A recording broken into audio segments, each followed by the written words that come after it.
Good morning, everyone. Today is August 1st, Saturday. It's a beautiful day outside. I'm looking forward to maybe getting outside a little bit today. There's a lot on my mind, as I'm sure there is on yours. We're trying to plan fall at the church, and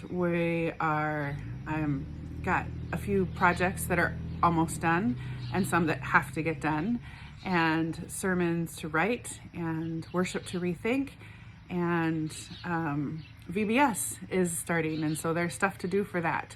It's a lot. And parents, you are trying to figure out not only how to enjoy a summer with kids, but also how to do the fall as well. And what are you going to choose for school, and how are you going to manage work and kids at home and all of that. And parents of older children are worried about your grandchildren and your children.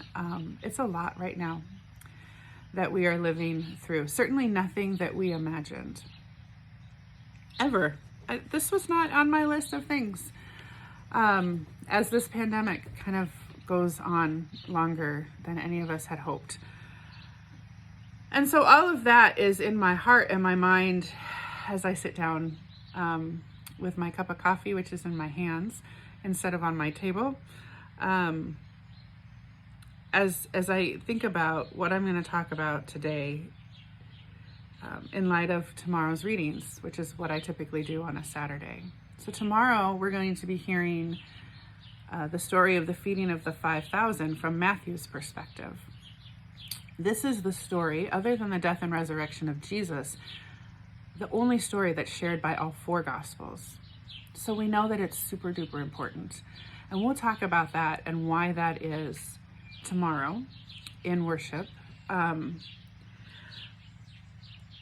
what the reading that's assigned for tomorrow that's really caught my heart and soul this last week or so is the Psalm. And it's Psalm 145, verses 8 through 9 and 14 through 21. I invite you to read that.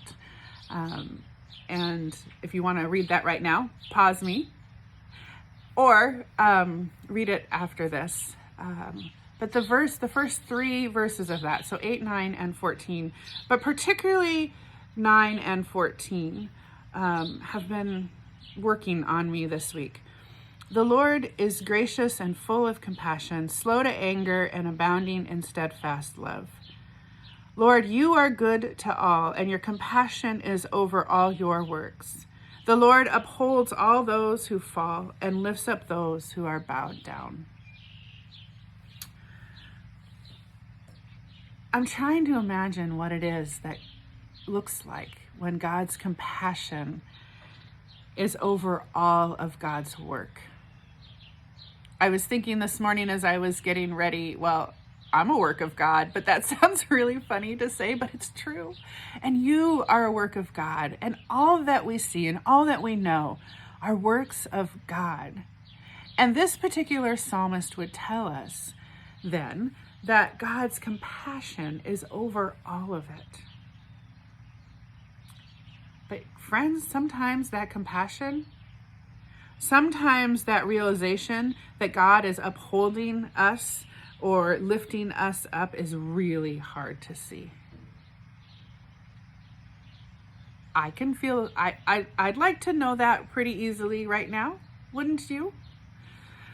And so as I was thinking about this text this week, I thought, well, sometimes there's things that drown out God's compassion. Can I get an amen? And it is harder for us to see. And so I have been on the lookout, so to speak, for God's compassion covering all things. And you know, it wasn't too hard to find once I started focusing on that, which is the theme. This is the theme of our VBS. I saw it in the parade of people that came to see me on my birthday. In the 2-hour conversation I had with a dear friend yesterday, in the stories I'm hearing from you as you care for each other, as parents talk to one another, And I pray deeply that employers and parents are talking and figuring this out. As we consider what it means to be church, and I see the hungry being fed and the poor being helped and our small businesses being helped. It's God's compassion is there, but here's the key. It's there in us, right? We get to do all of that stuff. We are the ones who have to show that God's compassion is among us, even in one of the hardest times we have experienced in our human history, in our part of history. So my prayer for you today, as we prepare ourselves for worship tomorrow, is that you would know God's compassion and strength in your life in these days when we're trying to make decisions, when we don't feel like we have the information we need to make those decisions, when we're trying to find something that feels normal in the midst of a world that's anything but, that you would know God's compassion and love. And perhaps the way we do that is to share with each other how we have seen God's compassion, or how we felt God lifting us up, or upholding us in these days. So I invite you to share those in the comments. Until then, be well, be at peace.